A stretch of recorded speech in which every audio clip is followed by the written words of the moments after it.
Hi, my name is Miranda Wiley. I am here to tell you about stress and anxiety and how can it affect your daily life.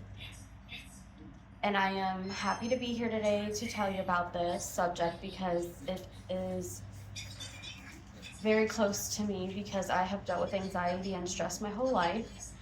And so I know how it can affect your daily life, it can affect your sleep schedule, and I know that there are ways that you can help cope with that.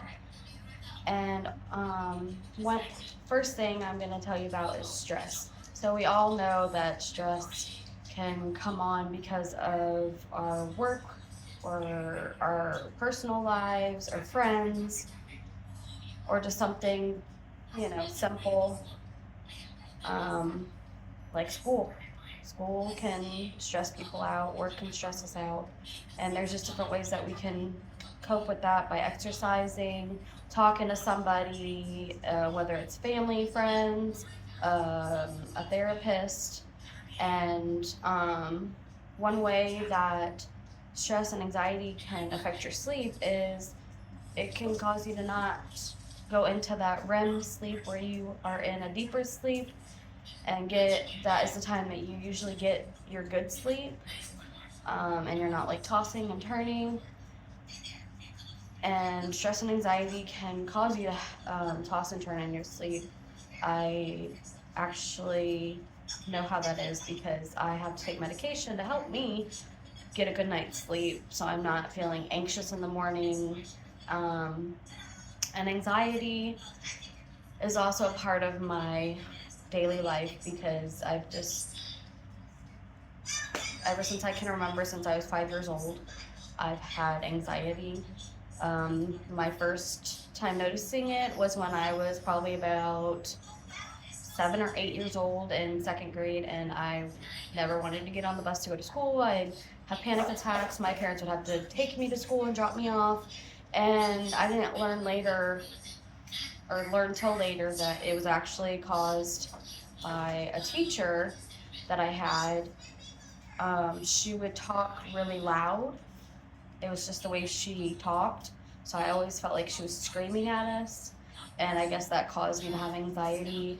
I also used to see somebody when I was in second grade, with the Boys and Girls Club, who would help me express my feelings and try to cope and make it through, not having panic attacks and not being worried about going to school.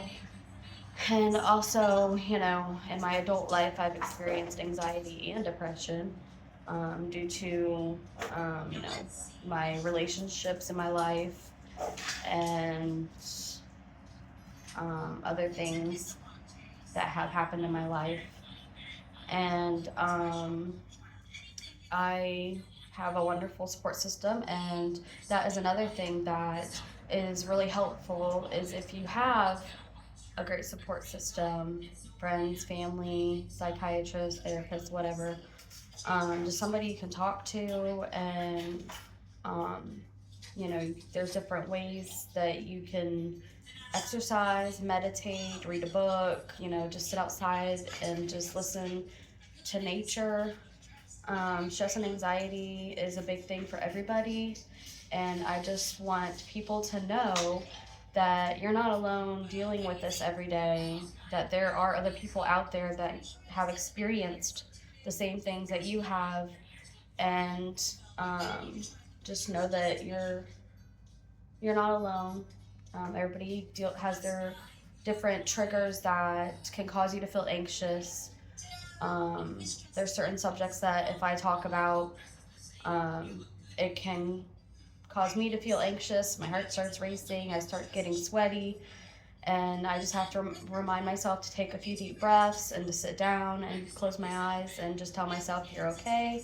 You're in a safe environment, and I hope this video helps you understand not only about my life, but also about others that might be going through this and ways that it might be affecting their lives and how you could be there for them to help them through with this.